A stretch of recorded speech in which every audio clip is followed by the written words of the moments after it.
In a beautiful city in the southern part of Nigeria, there lived a young couple called Mr. and Mrs. Efe. Their marriage was barely a year old.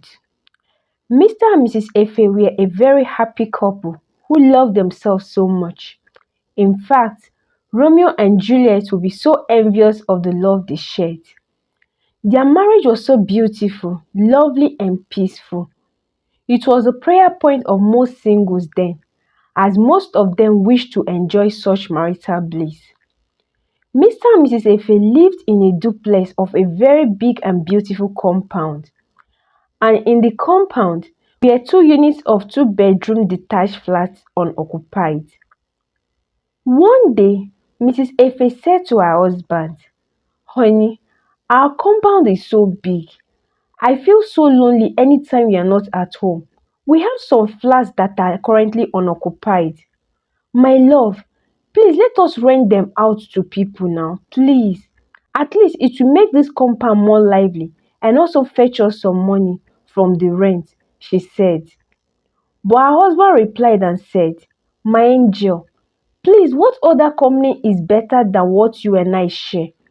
Please, my love, I don't want tenants in this compound because I don't want problems. We really don't need the money. Moreover, when we start having children, I want them to have the full compound to themselves to play. Please, I don't want tenants. I love my privacy," he said. But Mrs. Efe was not really happy with her husband's response, so she kept disturbing her husband every day about the issue. When the disturbance became too much, he finally agreed, but he told her that they will only be renting out one of the flats. Mrs. Efe was so happy. She hugged and kissed her husband, but little did she know that that would be the beginning of her marital problem. Days later, they put up a vacancy notice, and it didn't take long before prospective tenants started coming in to make enquiries because the compound was so beautiful and the owners were so peaceful. Finally, they chose to rent out one of the flats to a young couple just like them, and their name was Mr. and Mrs. Akpos. Mr. and Mrs. Akpos' marriage was also barely a year, just like the Efes. Mrs. Efe was so happy because she felt that she now had a company in the compound, a fellow newly wedded young lady like her, who was in the person of Mrs. Akpos. Mrs. Efe was so nice to her, and not quite long, they became close friends. They went to the salon, shopping, movies together, amongst other places. And most times, Mrs. Efe foot the bill. She took Mrs. Akpos as a sister. She allowed her into her mansion, even into her kitchen. She shares foodstuffs, clothing, makeups, shoes, amongst other things with Mrs. Akpos. In fact, they were so close that Mrs. Efe tells Mrs. Akpos literally everything about her life. Even her marital life was not spared in their discussions.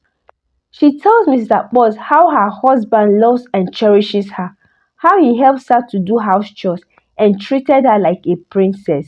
She even told her friend about her husband's sexual prowess. One day while they were cooking, Mrs. Efe said, My sister, I am the luckiest woman in this world though. You see my husband, he treats me like a princess, in fact like an egg. Do you know what? He massages my body with essential oils every night. Mrs. Akpo said, Wow. Then Mrs. Efe continued and said, Yes now, that is why my skin is so supple. He helps me choose what to wear every morning because he is such a fashionista. You need to see where he's doing house chores. You would think that it is the work of a woman. Mrs. Akpo said, Wow, you are lucky. Mrs. Efe wasn't done as she continued. Every Saturday, my sweet husband brings me breakfast in bed. Ha! Chai! To crown it all, he's so good in the other room, he sends me to cloud 20. Mr. Boss, who was already beginning to imagine stuff in her mind, said, Hey, I go love, oh. I envy you, oh, chai. Mrs. Efe turned to Mr. Boss and said, Your husband too is trying. I love the way he goes out of his way to put food on your table. That man is trying too. The young man is trying. No. Then Mr. Boss looked at her and said, that one, don't even go there. Trying. I beg, I'm just managing him. What is he trying? Eh? He should go and look for something good and do. I beg, no reason my husband. That one self. I'm just managing him. I beg, I beg. Let me say, if he said to her, no, don't say that, oh, don't say that. The man is a good man. Then Mr. Paul jokingly now said, I be make we exchange husbands. It not go bad if we exchange you. Miss Efe said, no, I beg keep your own, make I keep my own. And they both laughed jokingly. To Mrs. Efe, she was just sharing her joy with a friend, but she forgot to realize that the heart of a man is desperately wicked. As time went, Mrs. Akpos became so envious and jealous of Mrs. Efe, and as days passed, she started despising her own husband.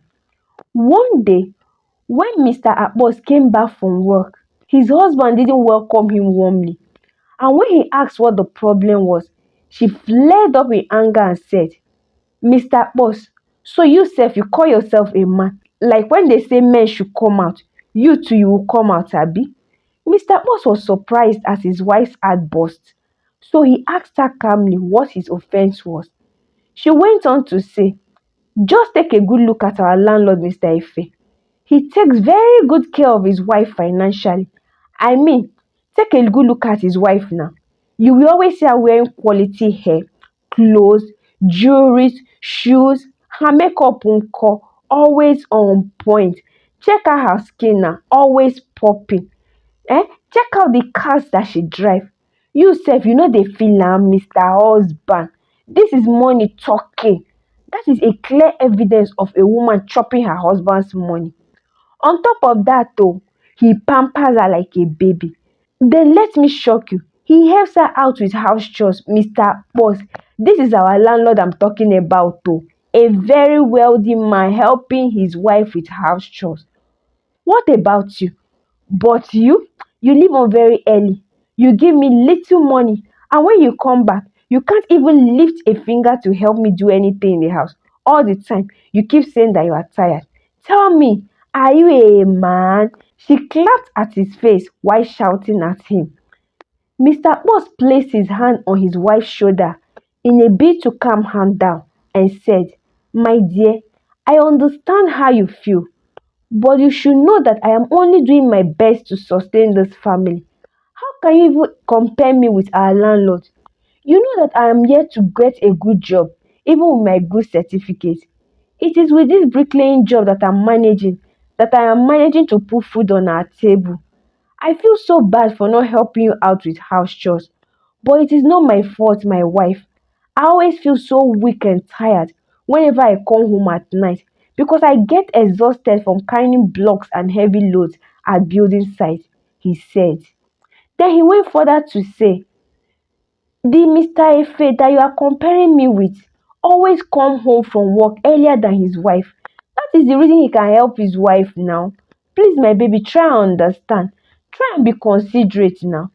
Mr. Boss continued and said, my baby, please be managing the little that I'm giving you.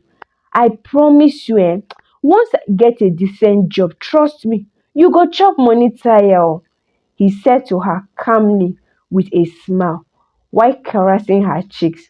But his wife was not having any of it. She nagged him all through the night.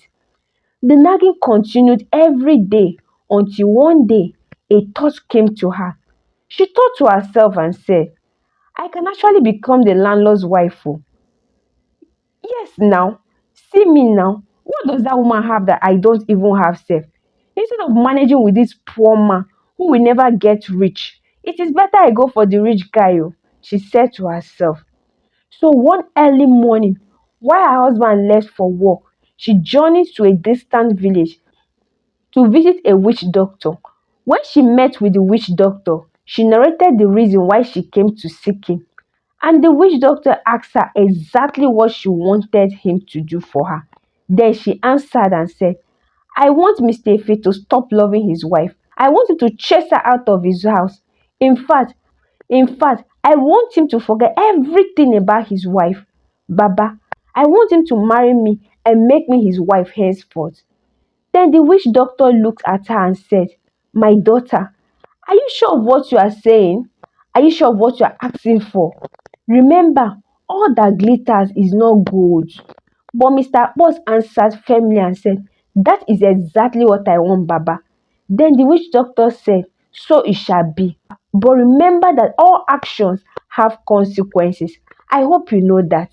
So the witch doctor gave her a powder substance and asked her to sprinkle it by Mr. Efe's doorpost. He warned her to ensure that only her victim should be the first person to cross the powder. She paid, thanked the Baba, and journeyed back home. When she got home very late at night and hid the substance away from her husband. Finally, she went to bed.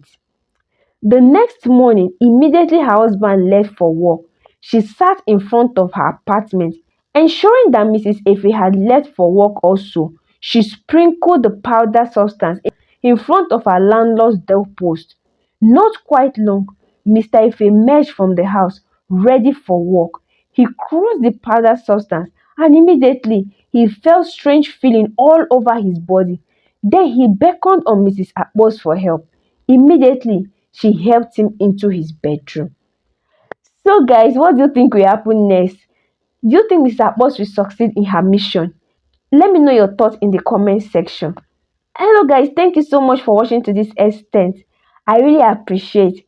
Please, if you have not subscribed to this channel, please, what are you waiting for? Kindly click the subscribe button. Help this little channel of mine to grow by subscribing. And please drop your comments, like the story, and share to your loved ones. Please subscribe before going. And until our next episode, bye bye.